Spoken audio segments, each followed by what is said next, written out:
ज्या राज्यात राहतो, ज्या प्रांतात राहतो, तिथली मातृभाषा आपल्याला सगळ्यात महत्वाची आहे. पण यशाची व्याख्या काय आहे, की तुम्ही प्रत्येक ज्या क्षेत्रात जाताल, त्या क्षेत्रात जर तुम्हाला ध्येय अचीव करायचं असेल, तर तुम्ही कष्ट करणं अपेक्षित आहे. आणि ते कष्ट सोपं कधी होतं, ज्यावेळेस ते आपल्या मातृभाषेतून शिक्षणाची सुरुवात होती आणि आपल्याला बेसिक कन्सेप्ट कळतात सगळ्या.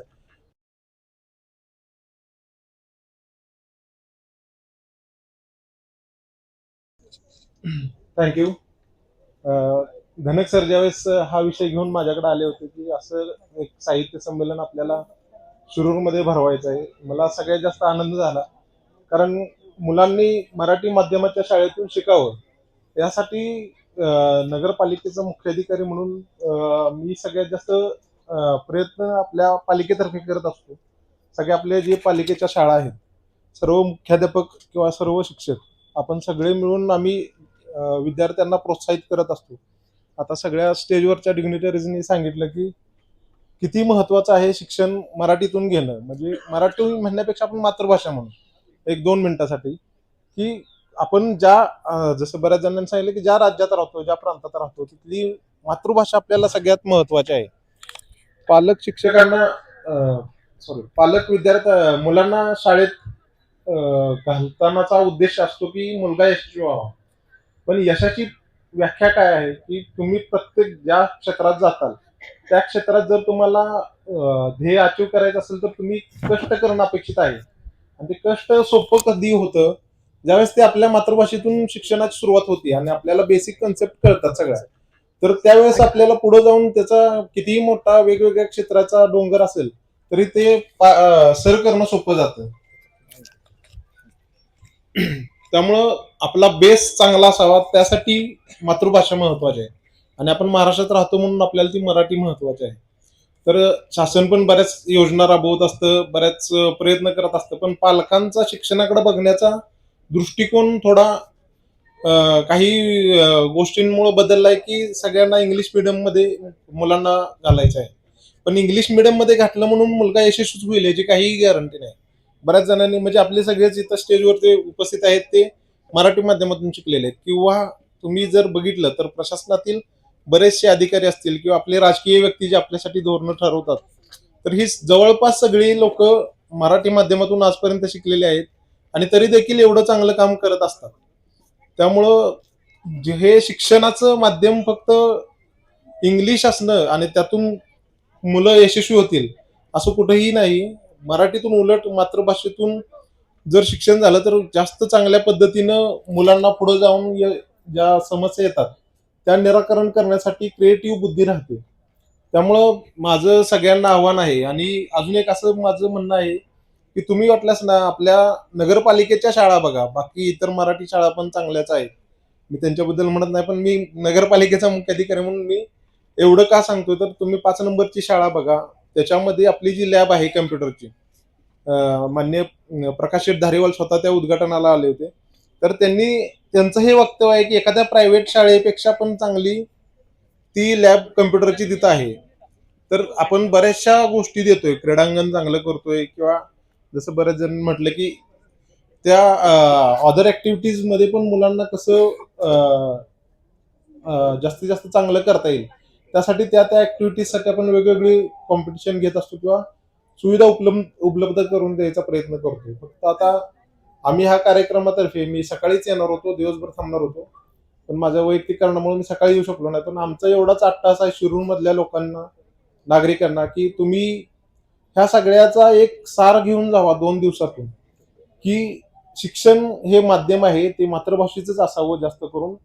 आणि त्यासाठी आपल्याकडं चांगल्या शाळा शिरूरच्या म्हणजे विद्याधाम आहे किंवा इतरही चांगल्या आहेत. तसेच नगरपालिकेच्या पण 5 शाळा आहेत आणि त्या देखील चांगल्या पद्धतीचं शिक्षण देत आहेत. त्यामुळं माध्यम फक्त चाललाय समाजाचा कल म्हणून इंग्लिश नका निवडू. तुम्ही प्रॅक्टिकली ध्यानात घ्या. समाजात तुम्ही फिरत असताना आजूबाजूचे जे यशस्वी लोक झालेले आहेत, सर्व क्षेत्रातले, मी कुठल्याही एका पर्टिक्युलर क्षेत्रात म्हणत नाही, जे यापूर्वी म्हणजे आपली जी पिढी आहे, मी तसं आत्ताच्या पिढीचा मधला पार्ट आहे. स्टेजवरचे माझे जवळपास सगळे माझ्या पिढीतले म्हणू शकतो. पण धनक सर असतील किंवा त्यांच्या अगोदरचे, त्यांच्या नंतरची एक पिढी, आमची पिढी आणि आमच्या नंतरची पिढी, त्या सगळ्या पिढ्यांनी मराठीतच शिकलेलं आहे, तरी ते त्या त्या क्षेत्रात यशस्वी झालेले आहेत. मी माझं शिक्षण सांगायचं राहून गेलं. मी प्रीतम पाटील, मी 1ली ते 4थी जिल्हा परिषद शाळेत शिकलेलो आहे.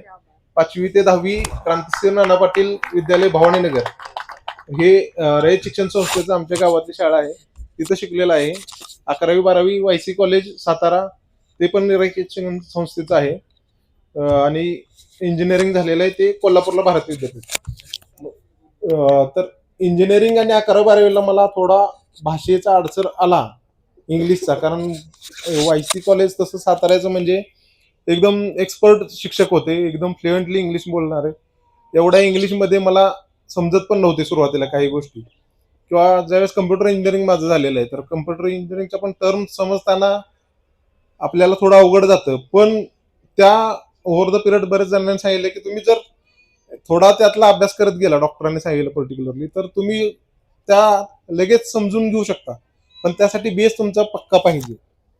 यासाठी शिक्षण अजून आता मधल्या काळात सेमी इंग्लिशचा प्रकार आला, त्यामुळं असं काही राहिलेलं नाही की तुम्ही एकदमच उठून गेला मराठी मीडियम मधून 11वी-12वीला किंवा इंजिनिअरिंगला किंवा काय बाकी वैद्यकीय क्षेत्र वगैरे, तर तिथे एवढा पहिल्यासारखं गॅप राहिलेला नाही. किंवा आता सोशल मीडिया असेल किंवा आपल्या दररोजच्या वापरातलं शब्द, आता मॅडमने सांगितलं तसं की आपल्या बोलण्यात आता एवढे इंग्लिश शब्द आलेत. मी आता उभा राहिल्यापासून जवळपास 20% शब्द तरी इंग्लिश बोलतोय, कारण तेवढा आहे. भाषा म्हणून आता ह्या दोन गोष्टी वेगवेगळ्या आहेत, की भाषा म्हणून भाषा ही नदीप्रमाणे प्रवाहीच आहे. त्यात ओव्हर द पिरियड शब्द बदलत तर जाणारच आहेत. वेळेनुसार आपण कितीही रोखायचा प्रयत्न केला होणारच नाही की मराठी भाषेत 100% मराठी भाषेतच बोललं पाहिजे. ते पूर्वीपासून पारशी शब्द आलेत, अरबी शब्द आलेत, अजून इतर भाषेतले शब्द आलेत, कन्नडी शब्द आहेत. हे सगळे मिळूनच भाषा प्रगल्भ आणि वाहत चाललेली आहे.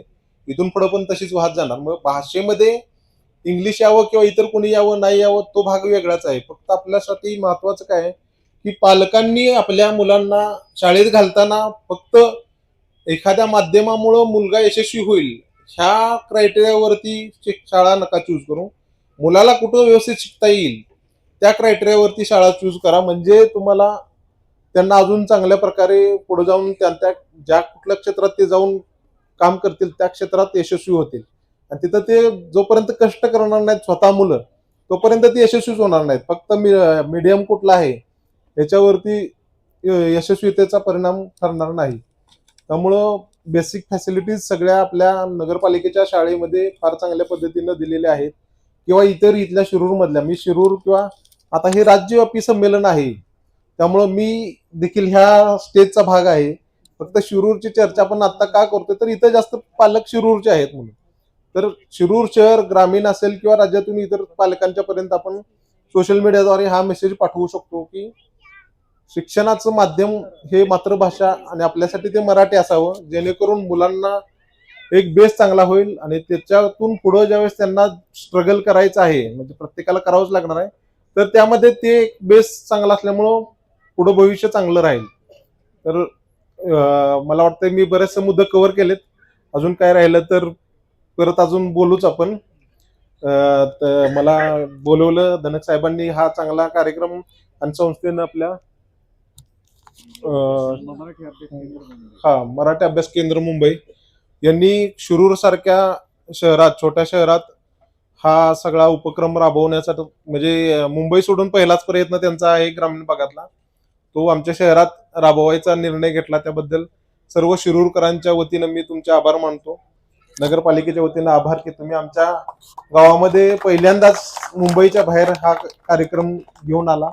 यातून हळूहळू अजून जास्त चांगले लोक जोडत जातील, मोठा कार्यक्रम होत जाईल.